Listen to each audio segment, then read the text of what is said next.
कुणापाशी आता किती टाइम राहिलेला आहे, वर्षभर तुम्ही काय केलेलं आहे, तुम्ही किती पाण्यात आहे हे तुम्हाला चांगलंच माहित आहे. वर्षभर तुम्ही काय पण केलं आहात या काहीच केलं नाही.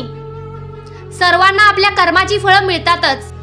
जेव्हा नवीन वर्षाची सुरुवात होते तेव्हा म्हणतो आता तर सुरुवात झाली आहे, असा अभ्यास करणार की आई बाबांना माझ्यावर गर्व होईल. मागच्या वेळी मार्क कमी पडले होते पण ह्या वेळी 90% वरतीच मार्क पडणार.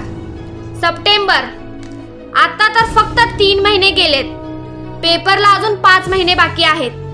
आता मनापासून अभ्यास करणार, 6 ते 7 तासाचा टाइम टेबल बनवणार आणि दररोज तयारी करणार. 80च्या वरतीच मार्क मिळतील. डिसेंबर, अभ्यास करायचं मन आहे, अभ्यास करायची खूप इच्छा देखील आहे, पण अभ्यास करताना थंडी वाजते, बाहेर वाजताना ऊन लागतं आणि या प्रॉब्लेममुळे मी अभ्यास करू शकत नाही. जानेवारी, नवीन वर्ष. आज मी स्वतःला प्रॉमिस करतो की मी 1 मिनिट देखील बर्बाद करणार नाही. 15-15 तास अभ्यास करणार आणि उरलेला सिलेबस पूर्ण करणार. 70% तर मार्क मिळतीलच. फेब्रुवारी, टाइम तर पटापटा निघून गेलं, अभ्यास करायला टाइमच भेटलं नाही. तयारी तर नाही करू शकलो पण इम्पॉर्टंट क्वेश्चन तरी वाचून घेतो, पेपराला नक्की हेच येईल. पेपरच्या 1 आठवडा अगोदर काय आहे हा अभ्यास अभ्यास अभ्यास, डोकं दुखायला लागलंय माझं. काय भेटतं अभ्यास करून? सर्वजण येऊन म्हणतात की अभ्यास कर, डोक्याला ताप आहे हा अभ्यास. पेपरच्या 2 दिवस अगोदर इम्पॉर्टंट क्वेश्चन तेवढं बघून घेतो आणि उरलेले पेपर कसा तरी लिहीनच. आणि पेपरच्या दिवशी हा प्रश्न मॅडमांनी टिक करून दिला होता पण मी वाचला नाही. पेपर मधले थोडे प्रश्न सोडून बाकी काही मला येत नाही आणि मित्र म्हणत होते की कशाला घेतोस अभ्यासाचं टेन्शन, मी आहे ना, पेपरला तुला सांगतो. पण कुणी बघायला सुद्धा तयार नाहीये. पेपर झाल्यावर कसा तरी लिहिला पेपर, 60% मार्क तर पडतीलच. आणि रिझल्टच्या दिवशी आता तुम्हीच सांगा त्याच्यासोबत काय झालं असेल. त्याला जेवढे मार्क हवे होते तेवढे मिळाले असतील का नाही?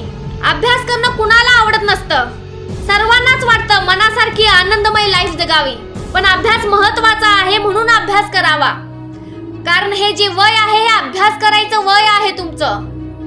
हेच ते टाइम आहे ज्या टाइमात तुम्ही काहीतरी करून दाखवू शकता, काहीतरी बनवून दाखवू शकता. टाइम निघून गेल्यावर पस्तावाशिवाय तुम्ही काहीच करू शकत नाही. तर आता तुमच्याकडे टाइम आहे, त्याचा वापर करा. पण आता जाऊ द्या, त्याबद्दल बोलणं आता काहीच फायदा नाही. पण अजून तुमच्यापाशी वेळ आहे तर उरलेल्या दिवसांना 100% द्या. मला एवढं तरी माहित आहे की पेपरच्या मध्ये तुम्हाला थोडासा गॅप भेटतो, ते देखील खूप आहे अभ्यास करण्यासाठी जर तुम्ही मन लावून अभ्यास केला तर. जर तुमच्याकडे थोडासा देखील टाइम असेल ना तर श्री रामजी सारखं जगा. ज्या प्रकारे रामजीने 14 वर्ष वनवास केलं तशाच प्रकारे उरलेले दिवस तुम्ही देखील त्यांच्यासारखे जगा. त्यांनी राजपाट, ऐश आरामचं जीवन, खानपान सर्व सोडून दिलं होतं. तुम्ही पण सोडून द्या, फक्त काही दिवसाची गोष्ट आहे.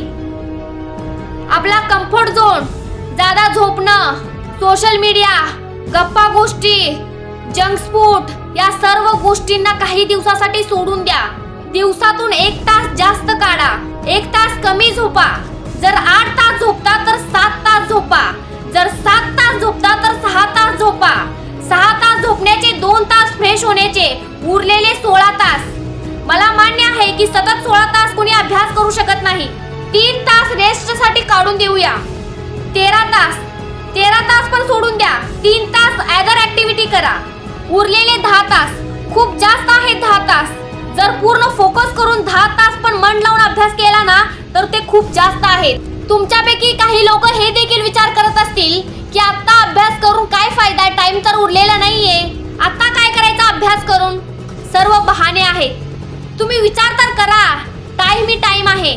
जेवढं तुमचं मोबाईल स्क्रीन टाइम आहे ना तेवढंच बुक रीडिंग टाइम या स्टडी टाइम झालं तर तुम्ही सर्व बदलून टाकू शकता.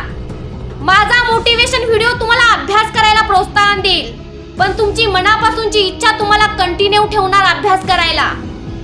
येणाऱ्या काही दिवस तुमच्या माइंडवर खूप खूप इफेक्ट पडणार आहे आणि त्या इफेक्टला सहन करण्यासाठी जबरदस्त डिसिप्लिन हवा असेल. सारखं सारखं पुस्तक बंद करायचं मन होईल, फोनला हात लावायचं मन करेल, मन करणार की काही नाही काही असं करायचं ज्यापासून माइंडला मज्जा येईल. त्या मज्जेला इग्नोर करायला आणि आपली स्टडी कंटिन्यू करायला पण जबरदस्त सेल्फ डिसिप्लिन हवा असेल. तर अशा प्रकारच्या डिसिप्लिन मेंटेन करू शकत असाल जर तुम्ही, तर जीत तुमचीच असेल. मला लास्टला हेच म्हणायचं आहे, आज हारलो आहे, उद्या देखील हरणार, रोज हरणार, पण एक दिवस असा असेल ज्यावेळी मी जिंकणार आणि त्या एक दिवसासाठी मी सतत प्रयत्न करत राहणार. व्हिडिओ जर इथेपर्यंत बघितला आहे तर व्हिडिओ तुम्हाला नक्कीच आवडला असेल तर व्हिडिओला लाईक करा, चॅनलला सबस्क्राईब करा. भेटूया अशाच एका नेक्स्ट व्हिडिओमध्ये. Thanks for watching.